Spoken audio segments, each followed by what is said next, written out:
Hello and welcome everyone, welcome to agri concept. तो आज की इस वीडियो में अपन बात करने वाले हैं CUET का जो हमारा 22 सेशन का जो पेपर था, जो कि BHU के लिए कंडक्ट हुआ था और बाकी अदर यूनिवर्सिटीज़ जैसे HNBGU, हिमावती, गढ़वाल यूनिवर्सिटी है उसके लिए, बाकी एक दो यूनिवर्सिटी है उनके लिए भी हुआ था। जो मेन हमारा जिसके अंदर यूनिवर्सिटी है वो BHU है, तो BHU के लिए भी ये CUET पेपर था और इसका जो कोड था वो PGQP78 था। तो जिन लोगों ने इस बार पेपर नहीं दिया वो नेक्स्ट ईयर अपेयर करने वाले हैं CUET 2023 के अंदर, और वो टारगेट करना चाह रहे हैं BHU के अंदर अपना एडमिशन लेना चाहते हैं बढ़िया डिपार्टमेंट के अंदर। तो उन लोगों के लिए एक तरीके से, क्योंकि CUET इसी साल से लागू हुआ है, तो उनके लिए एक तरीके से ये जो पेपर है बहुत ही इंपॉर्टेंट होने वाला है एग्ज़ाम पैटर्न को समझने के लिए कि किस टाइप का latest exam pattern CUET follow कर रहा है, NTA किस टाइप के क्वेश्चन देता है, उनको कैसे हैंडल करना है। तो इन सभी के बारे में आज जो क्वेश्चंस आए हैं उनके बारे में बात करने वाले हैं, किस प्रकार के क्वेश्चन NTA पूछ रहा है और आने वाले जो CUET 2023 उसमें कैसे क्वेश्चन पूछे जा सकते हैं, जिससे कि आपको BHU में एडमिशन लेने में आसानी हो और आपका जो पसंदीदा डिपार्टमेंट है वो आपको इजीली मिल जाए। तो इससे पहले मैं आपको बता दूं कि अगर आप हमारे बैच के साथ ज्वाइन करना चाहते हो, जो कि बैच है हमारा CUET 2023 के लिए हम बैच स्टार्ट करने वाले हैं, नवंबर के मंथ में हम ये बैच स्टार्ट कर देंगे। और ये जो बैच लिया जाएगा ये टॉपर्स के द्वारा ही लिया जाएगा, जिन लोगों ने एग्ज़ाम्स क्रैक कर रखे हैं ऑलरेडी और अच्छा स्कोर किया है इन एग्ज़ाम्स के अंदर, तो वही लोग आपको इसके अंदर पढ़ाएंगे। तो इसके लिए जो फ्री रजिस्ट्रेशन है तो एग्री कॉन्सेप्ट के वो स्टार्ट हो चुके हैं, और अगर आप फ्री रजिस्ट्रेशन अभी करना चाहते हो तो आपको लिंक डिस्क्रिप्शन में गिवन है, वहाँ से आप वो फॉर्म भर दीजिए, जिससे कि आपका जो फ्री रजिस्ट्रेशन है वो हो जाएगा। और जब आपका बैच स्टार्ट होगा तो आपको इन्फॉर्म कर दिया जाएगा आपके मोबाइल नंबर या आपके जो ईमेल आईडी आपने फॉर्म में दी होगी, तो वहाँ से। तो आपको रजिस्ट्रेशन करने के लिए क्या करना है कि फ्री रजिस्ट्रेशन करने के लिए आपको अपना ईमेल आईडी, नेम वगैरह वो फॉर्म के अंदर मांगा हुआ है, उसका लिंक डिस्क्रिप्शन में, तो डिस्क्रिप्शन में जाके आप अपना फॉर्म भर दीजिए और आपका फ्री रजिस्ट्रेशन हो जाएगा।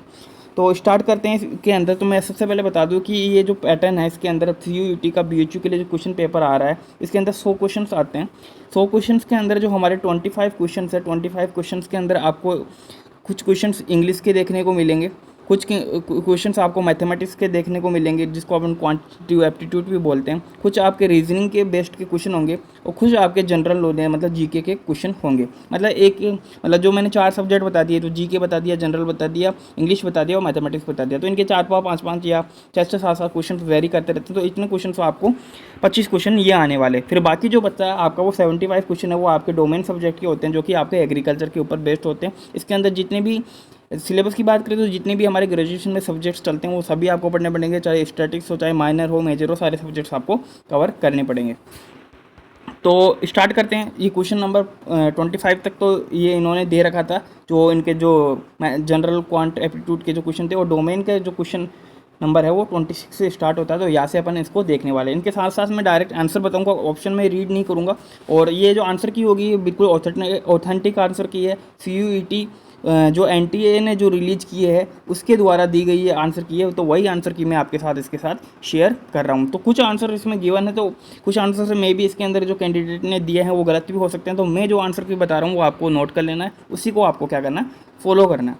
तो सबसे पहले बात करेंगे, जो सबसे पहला जो हमारा क्वेश्चन इसके अंदर बता रखा है कि 1000 gram weight of the wheat ranges between, तो ये पूछना चाह रहा है कि कुल मिला के टेस्ट वेट पूछ रहा है हमारा किसका, वीट का। तो वीट का जो हमारा टेस्ट वेट होता है, तो आप सभी को पता है कि 45 ग्राम के लगभग होता है। तो इसके अंदर जो ऑप्शन दिया हुआ था वो D आएगा, तो 35 to 40 ग्राम अपन क्या करेंगे इसके अंदर ऑप्शन में आंसर टिक करेंगे। नेक्स्ट इसके अंदर जो क्वेश्चन दिया हुआ है 27 को अपन देखेंगे, who is known as father of tillage. तो फादर ऑफ टिलेज आप सभी को पता है, फादर ऑफ टिलेज पूछा है इन्होंने, जीरो टिलेज नहीं पूछा, तो जैथरो टूल जो इसका आंसर है वो हो जाएगा। नेक्स्ट अपन बात कर लेते हैं, इसके अंदर जो क्वेश्चन पूछा है इन्होंने, ये मैच ऑफ द फॉलोइंग इन्होंने क्वेश्चन पूछा है। और इसका जो क्वेश्चन होने वाला है, इसका अपन जो आंसर की अगर बात करें तो इसका जो D आंसर है वो इसका आपको देखने को मिलेगा। D कैसे मिलेगा, मतलब इसने वीट की अगर बात करें तो CRI स्टेज आपको पता है वीट के अंदर आती है। B अगर अपन ग्राउंडनट की बात करते हैं तो इसके अंदर आपको पैगिंग देखने को मिलती है ग्राउंडनट के अंदर। वही अपन C की फर्स्ट आएगा कि पैनिकल इनिशिएशन राइस के अंदर आपको देखने को मिलती है। वही मेज की अपन बात करते हैं, मेज के अंदर क्या होता है, सिल्किंग होती है, आप सभी को पता है। नेक्स्ट अपन क्वेश्चन की बात कर लेते हैं, इसके अंदर 29th क्वेश्चन की अपन बात करेंगे। और इसने बता रहा है कि arrange this crop in the decreasing order of their crop duration under the same agro climatic duration. ये कहना चाह रहा है कि जो ये कुछ क्रॉप्स दी हुई है यहाँ पे ऑप्शन में, इनको डिक्रीजिंग ऑर्डर में अपने को क्या करना है, अरेंज करना है इनके क्रॉप ड्यूरेशन के, मतलब कि कुछ एनुअल्स है इसके अंदर, कुछ बाइनिवल्स है, या कुछ 6 महीने की क्रॉप्स है, कुछ 2 महीने की क्रॉप्स है, तो उसके अकॉर्डिंग अपने को क्या डिक्रीजिंग ऑर्डर के अंदर अपने को क्या करें, अरेंज करना। तो इसका आंसर होने वाला वो बी हो जाएगा। सबसे पहले अगर सबकी सबसे ज़्यादा जो लेंथ होती है वो किसकी होती है, शुगर केन की होती है, आपको 1.5 से 2 साल की हो जाती है। वही अपन कॉटन की बात करें तो लगभग ये भी 6 से 7 या 8 महीने तक ये ले लेता है। फिर उसके बाद में राइस आती है जो कि 6 महीने ले लेता है, 5 से 6 महीने। फिर इसके अंदर आएगा ई की अगर बात करें तो इसके अंदर पीयर मिल्ट बाजरा आ जाएगा जो कि 3 से 4 महीने में कंप्लीट हो जाता है उसकी लाइफ साइकिल। फिर डी आएगा, मतलब कि जो आपको पल्सीज की जो आपको पता है कि ये 2 से 3 महीने में अपनी लाइफ साइकिल कंप्लीट कर लेती है। तो इस प्रकार के इसका आंसर हो जाएगा।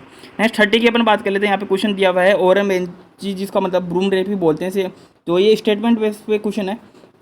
तो ये पूछना चाह रहा है कि जो ओरन बेंची जो वो हमारा ब्रूम रेप है, तो इससे total stem parasite weed in rapeseed and mustard. ये कहना चाह रहा है कि जो ओरन बेंची है वो क्या टोटल रूट पैरासाइट है किसका, रेपसीड मस्टर्ड का। और दूसरा स्टेटमेंट इसने दे रखा है स्ट्राइका, जो इसको अपन विच वीड बोलते हैं, is a total stem parasite in the sorghum. और स्ट्राइका का पूछ रहा है कि क्या जो स्ट्राइका है वो हमारा टोटल स्टेम पैरासाइट है किसका, सोरगम का। तो इन्होंने पूछ रखा है कि जो इसका आंसर होने वाला वो क्या होगा। तो 30 नंबर का क्वेश्चन इसका आंसर होने वाला अपना सी हो जाएगा। स्टेटमेंट फर्स्ट जो करेक्ट है, क्योंकि अपने को पता है ओरन बेंची किसका है, टोटल रूट पैरासाइट है हमारा मस्टर्ड का, वही अपन बात करते हैं। स्टेटमेंट सेकंड इनकरेक्ट है। क्यों इनकरेक्ट है, क्योंकि CLOS एस आपने पढ़ा होगा कि CLOS सेमी स्टेम पैरासाइट है, और ये इसने पूछ रखा है कि टोटल स्टेम पैरासाइट। तो ये स्ट्राइका सेमी स्टेम पैरासाइट है, इसने दे रखा टोटल, तो ये क्या हो जाएगा, सेकंड वाला स्टेटमेंट हमारा रॉन्ग हो जाएगा। नेक्स्ट अपन बात कर लेते हैं यहाँ पे मैच ऑफ द फॉलोइंग का। फिर एक बार एक क्वेश्चन और आ चुका है, और इसके अंदर जो अपन आंसर की बात करेंगे वो आंसर हमारा होगा सी आंसर होगा। इसके अंदर पहले की अपन बात करेंगे, ए हमारा ब्लू वाटर होता है, वो क्या होता है कि वाटर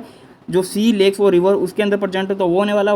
फिर वर्चुअल वाटर की बात करें तो वर्चुअल वाटर डोमेस्टिक सीवेज और इंडस्ट्रियल वाटर को बोलते हैं। ब्लैक वाटर किसको बोलते हैं, sorry virtual water upon water use for production of the agriculture के लिए जो यूज करते हैं उसको अपन वर्चुअल वाटर बोलते हैं।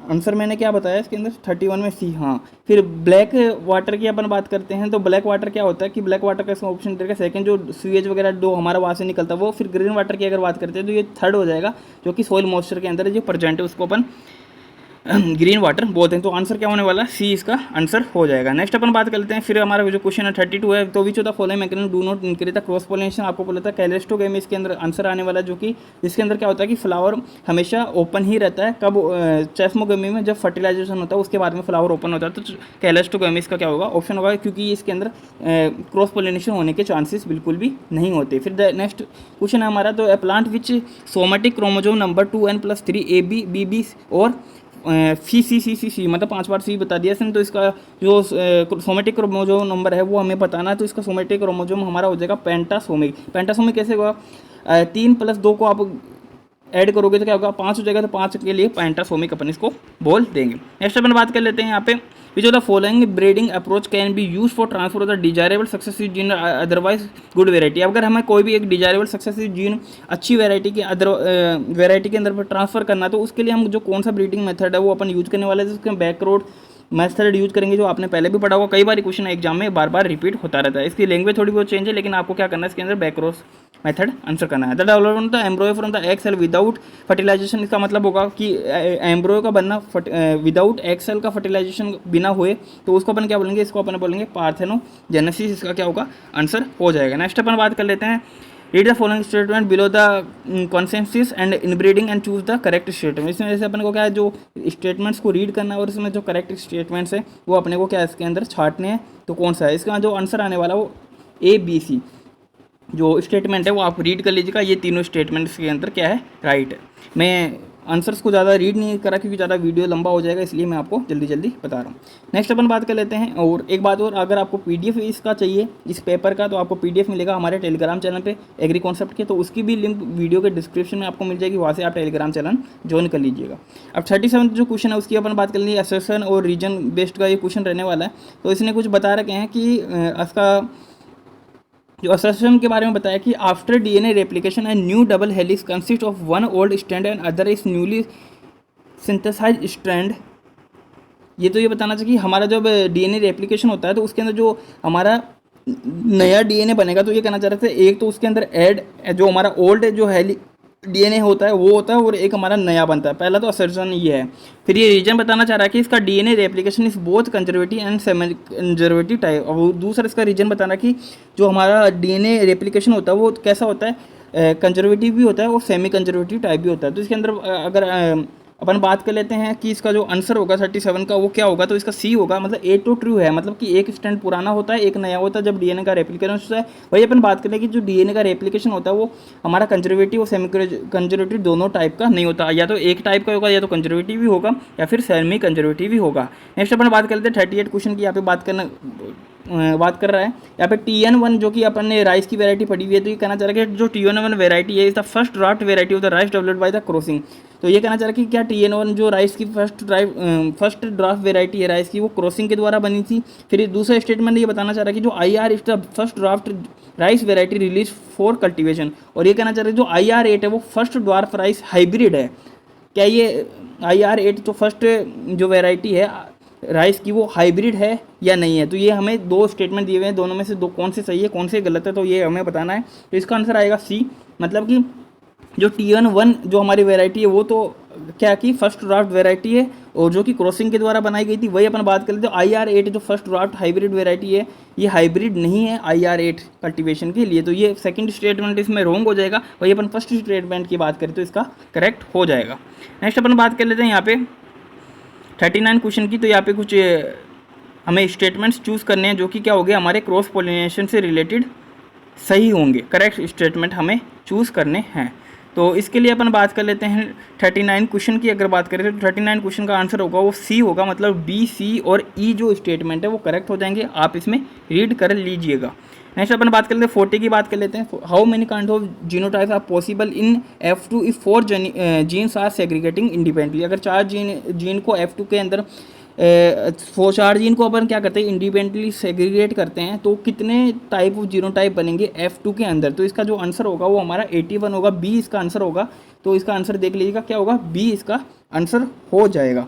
नेक्स्ट अपन बात कर लेते हैं 41 क्वेश्चन की। यहाँ पे बात कर लेते हैं यहाँ पे मैच ऑफ द फॉलोइंग का फिर एक बार क्वेश्चन आ चुका है और इसकी अपन अगर बात करते हैं तो इसका जो आंसर होगा वो डी होगा। मतलब कि 41 का आंसर होगा वो डी होगा। एक ही अपन बात करें तो सेकंड से मैच खाएगा। मतलब कि मेटासेंट्रिक क्या होता है, centro near localize approximately in the mid way. Meta मतलब बीच में, तो मिड वे का जो इसके अंदर एक का सेकंड हो जाएगा। बी का अगर बात करें तो थर्ड होगा।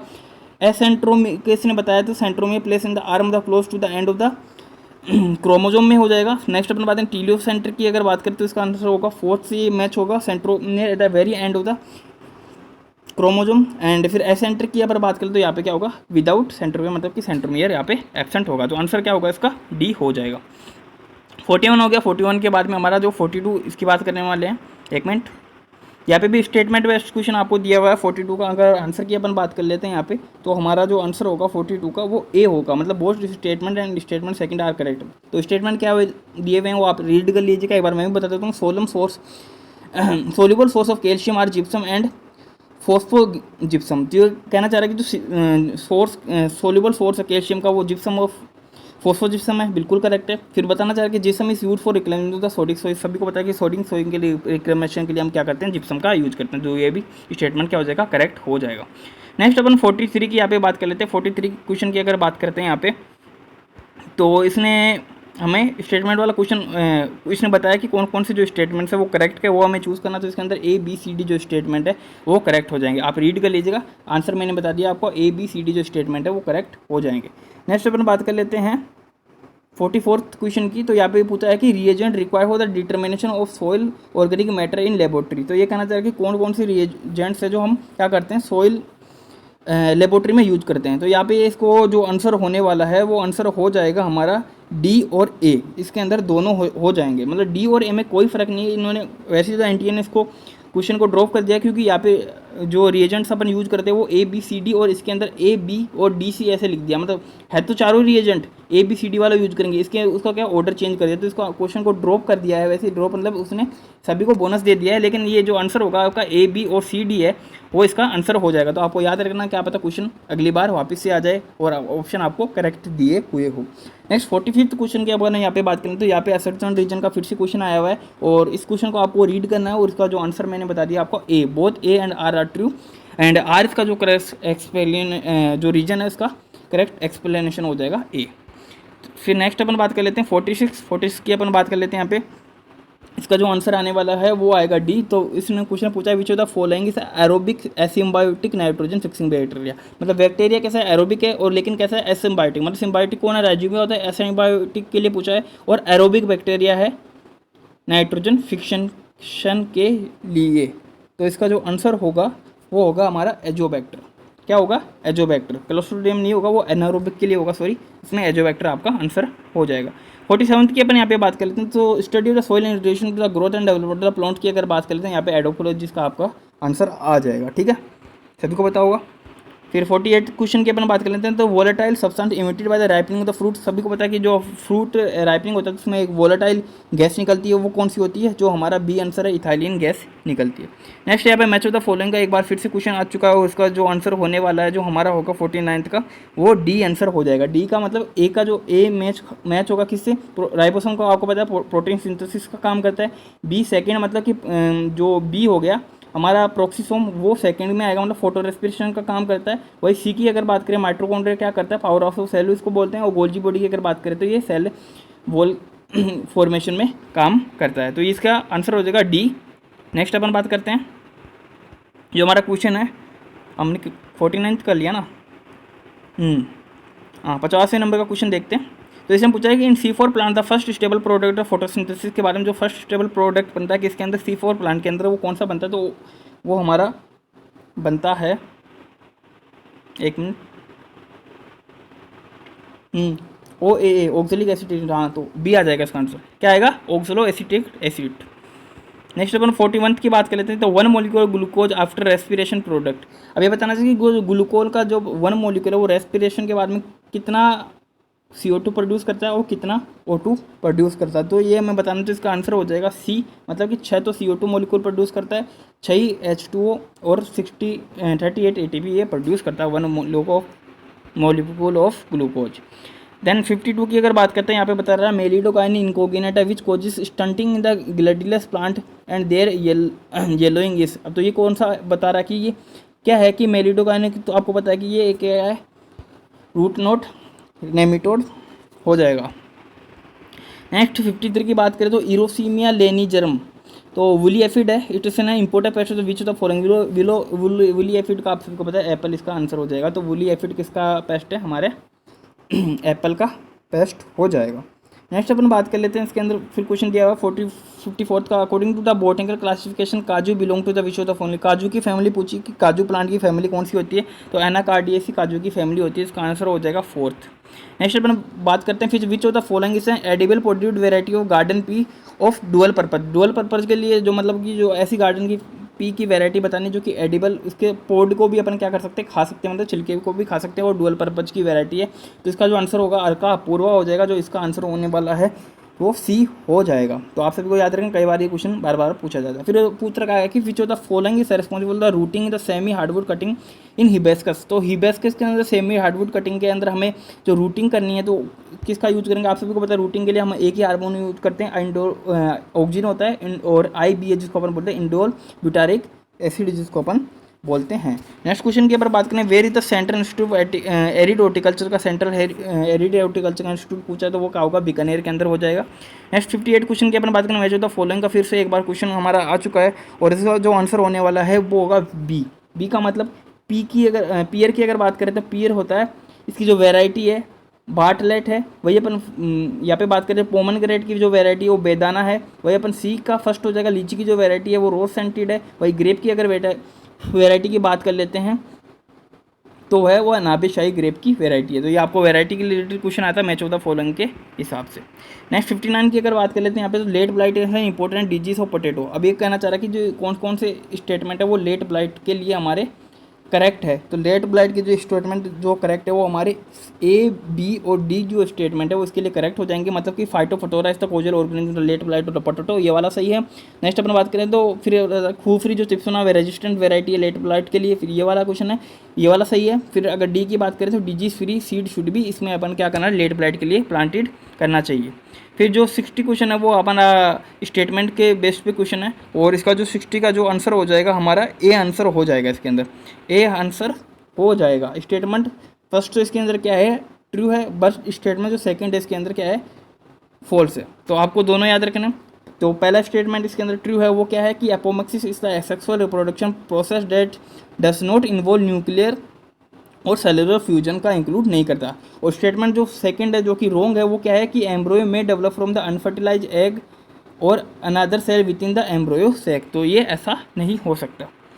नेक्स्ट जो 61 है उसकी अपन बात कर लेते हैं। यहाँ पे 61 का जो आंसर होने वाला वो क्या होने वाला है, तो यहाँ पे डी आंसर हो जाएगा। स्टेटमेंट फर्स्ट भी इनकरेक्ट है और स्टेटमेंट जो सेकंड है वो इसमें करेक्ट हो जाएगा। तो आपको देख लेना है स्टेटमेंट क्या दिया हुआ है, पॉज करके वीडियो को आपको रीड कर लेना है। नेक्स्ट अपन बात कर लेते हैं 62 की। यहाँ पे बात कर लेते हैं जो 62 का जो आंसर होने वाला है वो यहाँ पे सी हो जाएगा। मतलब कि ए, बी और डी जो स्टेटमेंट है यहाँ पे वो करेक्ट है। स्टेटमेंट आपको रीड करना है, वीडियो को पॉज करना है। नेक्स्ट बात करते हैं 63 क्वेश्चन की। यहाँ पे बात कर लेते हैं। फिर से ये वहाँ पे हमारा जो स्टेटमेंट बेस्ड पे क्वेश्चन रहने वाला है और इसका जो आंसर होने वाला है वो बी हो जाएगा। तो बी के अंदर बोथ हमारा अससन रीजन का क्वेश्चन है 63। तो इसके अंदर जो both A and R true होगा और आर इसका जो करेक्ट एक्सप्लेनेशन है ए का। तो ये आपको याद रखना है और आपको ये याद कर लेना, मतलब रीड कर लेना वीडियो को पॉज करके। और या फिर पीडीएफ के लिए आपको टेलीग्राम चैनल ज्वाइन करना, उसकी लिंक डिस्क्रिप्शन में प्रोवाइड करवा दी जाएगी। 64 की अपन बात कर लेते हैं। यहाँ पे क्वेश्चन दिया हुआ है biting and chewing type mouth part होते हैं वो किसके अंदर प्रेजेंट होते हैं, वो हमारे ग्रास होपर के अंदर biting and chewing type mouth part होते हैं वो प्रेजेंट होते हैं। 65 की यहाँ पे बात कर लेते हैं। National centre board of IPM के लिए पूछ रहा है कि ये कहाँ पे, ये न्यू दिल्ली के अंदर है। डी इसका आंसर हो जाएगा। नेक्स्ट 66 की बात कर लेते हैं। जो primitive living winged insect belonging to the order, जो प्रिमिटिव विंग्ड जो इंसेक्ट्स होते हैं, मतलब जिनके इंसेक्ट के जो क्या होते हैं विंग होते हैं, वो कौन सी ऑर्डर से बिलोंग करते हैं। तो इसका आंसर होगा एफिमेओपिटेरा और ओडोनाटा से ये बिलोंग करते हैं। ए इसका आंसर हो जाएगा। नेक्स्ट अपन बात कर लेते हैं क्वेश्चन की in which part of the insect body Johnston organ जो होते हैं इंसेक्ट के अंदर वो कौन से पार्ट के अंदर प्रेजेंट होते हैं। तो इसका जो आंसर हो जाएगा वो हमारा बी हो जाएगा। एंटीना के अंदर प्रेजेंट होते हैं, लगी सभी लोगों को पता होगा। असंसन रीजन का क्वेश्चन है ये। और 68 का जो आंसर होने वाला है वो हमारा हो जाएगा डी आंसर हो जाएगा। A is true but R is correct. तो ये आपको याद रखना है, ए इज़ ट्रू और आर इज़ करेक्ट 68 का क्वेश्चन का जो आंसर हो जाएगा। और ये आपको रीड कर लेना है, इसको हिंदी में भी रीड कर सकते हो, इंग्लिश में भी रीड कर सकते हो, आपकी मर्जी। नेक्स्ट यहाँ पे बताया हुआ है जो नेक्स्ट क्वेश्चन है यहाँ पे common polyphagous crops pest are, और जो इसमें यहाँ पे पेस्ट के नाम दिए हुए हैं और ये बताना चाह रहा है कि इसके अंदर जो पेस्ट है वो कौन कौन से कॉमन पॉलीफेगस पेस्ट है। तो आपको जो इसके अंदर जो आंसर होगा वो बी हो जाएगा। तो ए, सी और ई जो इसके अंदर पेस्ट दिए हुए हैं, ए ऑप्शन में, सी ऑप्शन में और ई में, वो क्या है, पॉलीफेगस पेस्ट। नेक्स्ट 70 क्वेश्चन की बात कर लेते हैं। यहाँ पे पूछ रहा है कि स्टेटमेंट बेस्ड पे क्वेश्चन है। तो caddis flies belonging to order Trichoptera, और फिर जो स्टेटमेंट सेकंड है वो बताना चाह रहा है कि fruit fly do not belonging to the order Diptera. तो इस पे से जब बताना है कि कौन सा सही है कौन सा गलत है, इसका जो आंसर हो जाएगा वो सी हो जाएगा। पहला जो स्टेटमेंट है वो सही है और जो सेकंड है वो हमारा स्टेटमेंट है वो गलत है। मतलब कि ये कहना चाह रहा है कि जो हमारा फ्रूट फ्लाई है वो बिलोंग नहीं करता डिप्टेरा से, लेकिन जो एक्चुअली जो डिप्टेरा में फ्रूट फ्लाई बिलोंग करता है। फिर 71 की बात करा यहाँ पे प्लांट ओरिजिन इंसेक्टिसाइड कौन कौन से हैं जो प्लांट से ओरिजिन होते हैं वो इंसेक्टिसाइड, उनके बारे में बात करें तो आंसर हो जाएगा ए, सी, ई। सी आंसर हो जाएगा, मतलब निकोटीन यहाँ से निकलता है, सी हमें जो मिलता है पायरेथ्रम से मिलता है और ई मिलता है रेटोनिन। नेक्स्ट 72 की बात करें तो sorghum crop is commonly attacked by, जो सोरगम क्रॉप होता है वो किसके द्वारा अटैक्ट की जाती है, आंसर हो जाएगा बी, ए, डी, ई। मतलब कि सोरगम स्टेम बोरर के द्वारा अटैक होती है, डी मतलब सोरगम शूट फ्लाई से होती है और ई मतलब सोरगम ईयर हेड गोल्ड मिज से भी ये क्या होती है, अटैक की जाती है। 73 की बात कर लेते हैं क्वेश्चन के अंदर, जो इसका मैच ऑफ द फॉलोइंग से ऊपर बेस्ट क्वेश्चन है और इसका जो आंसर हो जाएगा वो ए हो जाएगा। ए का फोर्थ आ जाएगा, बी का फर्स्ट, सी का थर्ड एंड डी का थर्ड आ जाएगा, सी का सेकेंड। नेक्स्ट 74 की यहाँ पे बात करें इंडिया के अंदर फर्स्ट कोऑपरेटिव सोसाइटी एक्ट कब पास हुआ था, 1904 के अंदर होता, मतलब आंसर जो हो जाएगा इसका बी हो जाएगा। नेक्स्ट अपन बात कर लेते हैं इसके अंदर 75th क्वेश्चन की बात करें तो classical production function the point where elasticity of production remain zero, ऐसा पॉइंट बताना है। यहाँ पे इलास्टिसिटी ऑफ प्रोटेक्शन क्या हो जाता है, जीरो हो जाता है। तो वो पॉइंट कौन सा होने वाला है, जो इसका आंसर हो जाएगा सी, मतलब APP greater than MPP। Next अपन बात करें which of the following represent comprehensive cost of cultivation की अगर बात कर लेते हैं तो उसको कौन सी कॉस्ट है वो क्या करती है, रिप्रेजेंट करती है। तो 76 का हो जाएगा कॉस्ट, सी इसका आंसर हो जाएगा, मतलब डी। 77 की बात कर लेते हैं which the following is correct, इसके अंदर पे बताना कि कौन सा जो स्टेटमेंट दिया हुआ है वो करेक्ट है। 76 की अगर बात करते हैं सी आंसर हो जाएगा when marginal curve is below to the average total cost curve and average total cost is falling. Next 78 की यहाँ पे बात कर लेते हैं। जो हमारा क्वेश्चन दिया हुआ है, a molecule causing plant disease having spiral and helical structure and culturable on artificial media is associated with, ये किससे एसोसिएटेड है? तो इसका जो आंसर हो जाएगा वो सी हो जाएगा, मतलब स्पाइरोप्लाज्मा से ये एसोसिएट होता है। फिर पूछा है which systemic fungicide is use as seed treatment to control loose smut, अगर हमें वीट के अंदर कंट्रोल करना है तो हम कौन सा सिस्टमिक फंगिसाइड यूज करेंगे? कार्बैक्सिन करेंगे। वीटावैक्स की अगर बात करें तो प्लांटावैक्स में, एक मिनट कार्बोक्सिन, ऑक्सी कार्बोक्सिन, हाँ वीटावैक्स हो जाएगा कार्बोक्सिन, और अगर ऑक्सी कार्बोक्सिन की बात करें तो वो प्लांटावैक्स में यूज करते हैं, जो कि हमें रेस्ट में यूज करते हैं। 80 की बात कर लेते हैं यहाँ पे, जो तो फॉलोइंग जर्म है प्लोनोसाइटिक माइसीलियम किसके अंदर प्रेजेंट होता है? ये वाला क्वेश्चन पूछा है, और इसका जो आंसर होगा वो ए हो जाएगा, पाइथीम के अंदर हमें ये देखने को मिलता है। नेक्स्ट अपन बात कर लेते हैं 81 क्वेश्चन की बात करें, वो should be the optimum temperature range होता है ग्रोइंग द मीजोफिलिक बैक्टीरिया के लिए हमें जो टेम्परेचर है वो कितना होना चाहिए? वो 25 से 40 डिग्री सेल्सियस होना चाहिए। 20 का आंसर हो जाएगा। नेक्स्ट अपन बात कर लेते हैं, यहाँ पे स्टेटमेंट बेस्ड क्वेश्चन है, और उसका जो आंसर होने वाला है वो डी हो जाएगा। स्टेटमेंट फर्स्ट क्या है? फॉल्स है, और स्टेटमेंट सेकंड क्या है? इसके अंदर ट्रू है। नेक्स्ट फिर 83 की अपन बात कर लेते हैं, तो ग्रीन हेयर डिजीज आपको सभी को होता है, पियर मिल्ट के अंदर, बाजरे के अंदर होती है, तो आंसर क्या हो जाएगा? ए हो जाएगा। नेक्स्ट अपन बात कर लेते हैं इसके अंदर, which the following not associated with the causal wilt disease the plant, तो इसके अंदर कौन सा है जो कि हमारे विल्ट डिजीज प्लांट के अंदर कोज नहीं करता है? इसका आंसर हो जाएगा बी। तो स्ट्रेप्टोमाइसिस जो आपको पता है कि ये क्या करता है, हमारे बैक्टीरिया वगैरह को कंट्रोल करने में काम में आता है, जो कि पेनिसिलिन वगैरह होती है। नेक्स्ट 85 की अगर बात कर लेते हैं, तो which type of the symptom are associated with the mechanism the growth disruption of the plants, तो कौन सा जो सिम्टम है जो कि क्या एसोसिएट होता है mechanism growth disruption the plants? तो 85 की अगर बात करते हैं, यहाँ पे क्वेश्चन ड्रॉप कर दिया गया है, तो ये एनटीए के द्वारा ये क्वेश्चन हटा दिया गया है, तो आप इसको एक बार छोड़ देना। नेक्स्ट 86 की बात कर लेते हैं, यहाँ पे मैच ऑफ द फॉलोइंग पे एक बार फिर से क्वेश्चन आ चुका है, और इसका जो आंसर होने वाला है वो सी हो जाएगा, मतलब ए को थर्ड से मिलाना है। ए को थर्ड मतलब कि एमडब्ल्यू विजरसिंह ने क्या किया था कि उन्होंने confirm finding the first virus इन्होंने फाइंड किया था। बी का फर्स्ट होगा एंटोन वॉन ल्यूएनहोफ ने क्या किया था, हमारा जो माइक्रो ऑर्गेनिज्म है उसको ऑब्जर्व किया था। फिर अगर रॉबर्ट कोच ने क्या किया था, तो कोच पोस्टुलेट्स दिए थे इन्होंने, वो टीजे ब्रुल की अगर बात कर लेते हैं, इन्होंने बैक्टीरियल प्लांट डिजीज़ को डिस्कवर किया था, जो कि fire blight of apple and pear में आपने देखा होगा। 87 की यहाँ पे बात कर लेते हैं। 87 को होता है which the following note A seeding machinery, तो इसके अंदर ऐसी कौन सी इक्विपमेंट है जो सीड को सोइंग करने में काम में नहीं आता? तो आंसर होने वाला है माउडबोर प्लाउ। आपको पता है प्लाउइंग में काम आता है, सोइंग में काम में नहीं आता। नेक्स्ट जो 89 क्वेश्चन है वो which the following tillage equipment is the secondary tillage equipment हमें इसके अंदर बताना है। तो कल्टीवेटर क्या है? सेकेंडरी टीलेज इक्विपमेंट है। बाकी जो हमारे प्लाउ वगैरह रोटावेटर तो दोनों के अंदर आता है, प्राइमरी और सेकेंडरी के अंदर भी। नेक्स्ट 90 जो क्वेश्चन है हमारा शायद हो चुका है, नहीं हुआ, क्वेश्चन देखते हैं। What will be the ear degree of the freedom for testing 5 variety of wheat in Latin square? अगर लैटिन स्क्वाडिजा में 5 वेराइटी है वीट की, उनको मतलब क्या करना है कि उसका जो एरर डिग्री फ्रीडम है वो हमें निकालना है। तो 90 का जो आंसर होगा वो होने वाला ए आंसर, मतलब 12 के अंदर निकलेंगे। फॉर्मूला मैं आपको नहीं बताऊंगा क्योंकि आपको खुद को पढ़ना पड़ेगा। स्टैटिस्टिक्स का क्वेश्चन है वो, स्टैटिस्टिक्स भी आती है। 91 की बात कर लेते हैं, ये पूछना चाह रहा है अभी यहाँ पे क्वेश्चन थोड़ा बहुत स्पेशल दिया है।